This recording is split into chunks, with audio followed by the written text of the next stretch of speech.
In just 8 months, Donald Trump's top deputies at the Department of Justice have abandoned any pretense of being there to uphold the rule of law, with some of the most brazen conduct coming from the top, from Deputy Attorney General Todd Blanche, Donald Trump's former defense attorney. Blanche has personally interviewed Jeffrey Epstein's longtime girlfriend, the convicted sex trafficker Ghislaine Maxwell. He spent 9 hours with her, after which she was moved to a lower security prison. He has suggested that people who yelled at Donald Trump in a restaurant could face RICO prosecutions. Now we are learning just how central Todd Blanche is to the Department of Justice's targeting of Democratic lawmakers, that it's actually a call coming from Main Justice at the highest levels. Brand new body cam footage released by a federal court reveals that Todd Blanche explicitly told federal agents to handcuff Newark's mayor, who happens to be a Democrat, Ross Baraka, outside an immigration detention center in May. Here is that footage. No, I got it. We're taking them right now. All right. Let me talk. We've been waiting an hour now. Okay. Yeah, no problem. I'm going to take them right now. You think about this today? Okay. I'm on it. Okay, even though we stepped out, I'm going to put them in cuffs. We're for over an hour. And we have the right to be in there. All right, I'm cuffing them right now. All right. Guys, listen to me. We're going to walk out of the gates. I'm going to place the mayor in handcuffs, okay? We are arresting the mayor right now. Per the Deputy Attorney General of the United States. Anyone that gets in our way, I need you guys to give me a perimeter so I can cuff them and get them on there. If you have body cams, turn them on. If you have body cams, turn them off. That was the Deputy Attorney General of the United States. Words that whatever else happens will live forever as a stain on this country. Joining me at the table, former Criminal Division Deputy Chief at SDNY, MSNBC legal analyst, host of the new YouTube show Courtside, Christy Greenberg's here. I wish I could have this thing people talk about, being numb or not being shocked anymore. This is shocking to me. The Deputy Attorney General of the United States is on the phone with law enforcement, not just talking about an arrest, but stagecrafting it. What happened to Todd Blanche? I don't know. I mean, why is he involved at that point, Alina? In the stagecraft. This isn't even just about an arrest and prosecution. This is about the staging of it. Why? I mean, that's so far outside what he should be discussing. And yeah, where is the U.S. Attorney at that point? It was Alina Habba. Like, why is Todd Blanche getting involved? It shows she kind of really wasn't the one leading the show here. It's coming all the way from the top, the number 2 at the Department of Justice. I think it really speaks to, there's an article in the New York Times, recently, that there was a passage about Todd Blanche that really stuck out to me and is really going to be cited, I think, by any defense attorney of any of these Democratic lawmakers.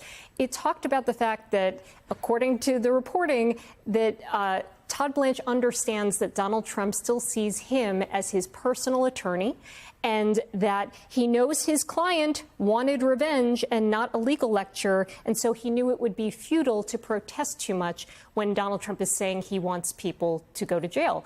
And I mean, that is stunning, that it's right there in black and white, this drive for vengeance. We know that Trump has it, but that he's communicating apparently to the number 2 at the department, and that person is not pushing back, that he thinks it's futile to even try to talk sense into him, to talk reason to him, that he's just going along with it. That's not only not his job, but it's a complete abdication of any responsibility that he has. His job is to say, here are the facts, here's the law, here's calling balls and strikes, not to just be a puppet of the president. And that's what he is. But again, I'm increasingly aware of how the world sees us. And this story, which is all captured on tape, is about law enforcement officers on the phone with the second most powerful law enforcement official in the United States of America, saying, quote, turn off your body cams. We're walking out of the gates and arresting him, per the Deputy Attorney General. Right. And not only that, they then had to drop those charges because the whole thing was bogus. And now you have the mayor of Newark bringing a malicious, a vindictive prosecution lawsuit against, again, I believe it was Alina Habba, but maybe after seeing this, he has to add Todd Blanche to the lawsuit. Like, this was I mean, there was nothing to it. Not only did they act and it's captured, but you know, they dropped the charges. It used to be that if you charged a case as a prosecutor and the case fell apart, okay, maybe some new evidence came to light, some new information that you didn't know when you charged it. But that doesn't seem to be the case here. It seems like there was no basis. The mayor at that point had already left the facility. The original charges were about him storming the facility. Where was that? We didn't see that. He was already gone at the point where there is the direction this agent is saying from the Department of Justice's number 2 to go arrest the mayor. For what? For standing outside the facility in his own city? I mean, it's just so outrageous. And again, to what end? What are we doing here? I mean, did he think these charges would stick?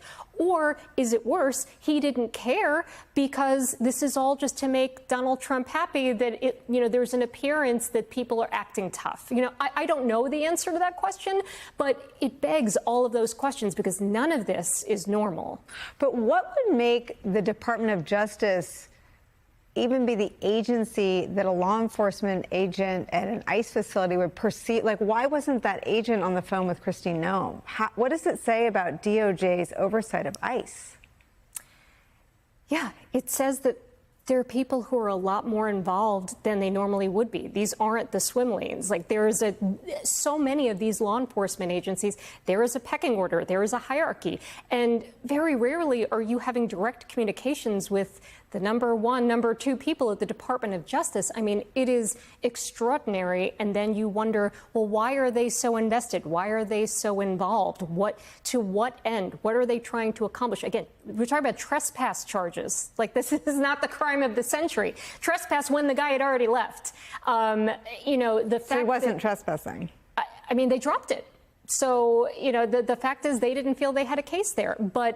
And again, when you're looking at the mayor of a city, when you are looking at charging a former FBI director, a member of Congress, these are significant people that you are looking to bring a case against. Normally, again, in normal times, you would make sure that was totally buttoned up, that there was, before you put handcuffs on anybody, that there is a memo, that there is a really a good understanding of the facts. What facts could he have had? He wasn't there. Who's he communicating with? What is he seeing?